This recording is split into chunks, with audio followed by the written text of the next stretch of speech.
Good evening, Pawel Wojciechowski. Thank you for being here for the launch of the Global Labor Resilience Index 2020 here in Davos on the 21st of January. And you just participated in a table that focused on Europe and the resilience of European labor markets. And we find actually in the launch of the index that 8 out of 10 of the most resilient labor markets in the world are coming from Europe. The only two in that top 10 who are not are Singapore and the United States. What would you say accounts for this specificity of Europe in terms of labor market resilience? Well, that's really truly amazing, because Europe is having a transition as well, like all other countries, dealing with competitiveness, in the world. And actually having this high ranking in the index, which is attributed pretty much, some people say, to kind of way of dealing with social issues, what we call a social contract in the global index terminology. But it's actually ability to reconcile different interests of different stakeholders between governments, private business, and local population. And what is interesting, this idea of that actually jobs are local, and the entrepreneurs decide about where the jobs are being formed, being created. And in fact, also the European countries are excelling in a lot of, especially North European countries, in excelling in good policies, in good business climate that attracts the jobs and investments, and stability as well. Southern Europe has more problems with rigid markets, maybe too heavy debt burden, which creates pressure and small fiscal space to propose a change in terms of, for example, contribution to new investments, promotion of research and development, and so on and so forth. So we're talking about Europe from different angles, but definitely Europe is the countries to watch for good policies, and but also has a lot to learn from each other within Europe. No, absolutely, and you're quite right to mention the fact that Europe has different parts and different pockets in itself. And in fact, you know very well the Eastern European countries in Europe, Poland, Czech Republic, Slovenia. We had the Czech minister, the Slovenian minister, who were here at the table. And they have very low unemployment rates today, a very tight labor market. So obviously they're doing many things right. But at the same time, there's a real issue with attracting the talent there, which can be slowing down the economy. Is there something that you see that can be done by these governments to attract more talent in order to reduce the skill gaps and labor shortages that you have today? Yeah, in fact, we had some phases, of course, when we had very low income in Eastern Europe. A lot of people from Poland and all the Eastern Europe immigrated to the Western Europe. So you're talking about the brain drain. Yes. But actually, it's happening that Poland, in the last couple of years, become the country with the highest net migration, immigration. That meant because people came to Poland looking for jobs, especially from Ukraine. About 1 million workers from Ukraine came to Poland to work.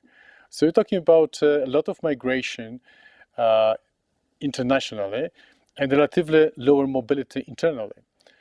But as I said before, jobs are local. So if you to create a fabric for industrial development, and one idea was, of course, in early years after Poland accessions to the EU and other countries, to benefit from efficiency-driven investments, especially by lower costs. Now we face the issue of attracting talent, because we're looking for a high value added component to create not only jobs, but create good jobs to be competitive. And it's a big challenge now. So there is lack of labor, generally in lack of skilled labor overall, in both in Europe and the United States. And we are talking about a second element, which is not, which is typical from Europe as well as Japan. It's fast aging process.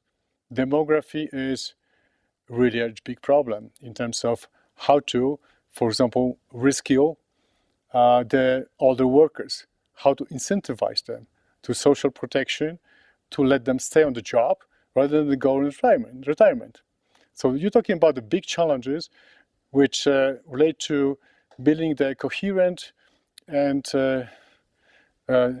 social contract, not only in terms of geography, but also in terms of intergenerational aspects, in which you want to provide the stability to the pension system, and it's actually creating the big potential tensions in the future, fiscal pressure that would be very, very difficult to resist.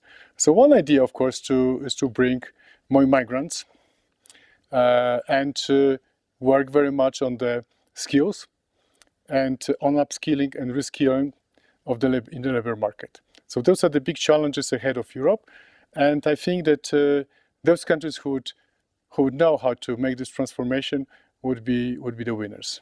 Very good. I had one more question for you, which relates to the aspect of trust and control of citizens.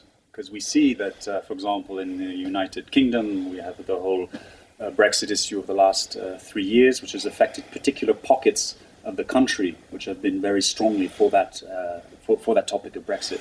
We had the Gilets jaunes situation with President Macron in France, and it just seems that there's more and more social unrest. And the latest Edelman Trust Barometer is basically saying that we've had the lowest level of trust in government for years now. And citizens are actually moving towards other pockets of family, like trusting more their company than they would their government.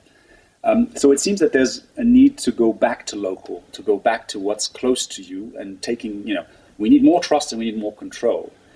Do you see a new possible model emerging where you have more local approaches to employment and labor resilience, or is this not going to happen? First of all, you have the most advanced social model in Europe. That's fact, in the world.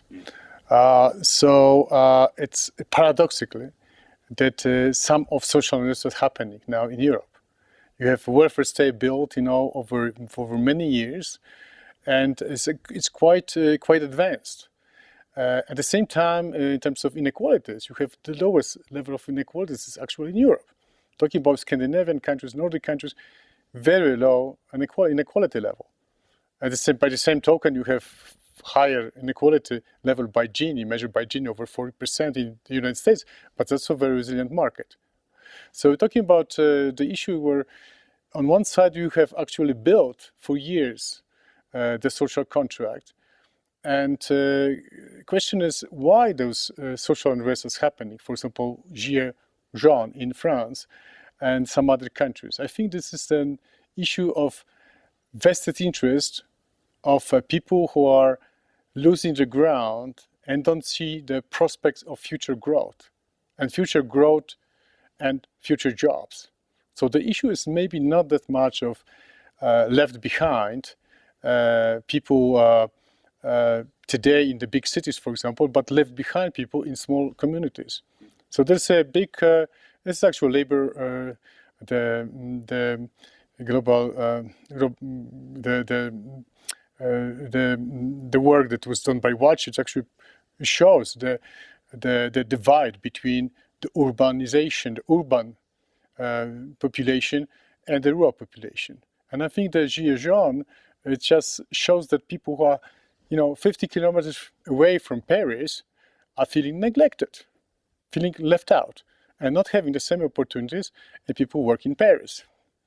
And they are moving and coming up with big numbers and protesting against some type of perceived inequality.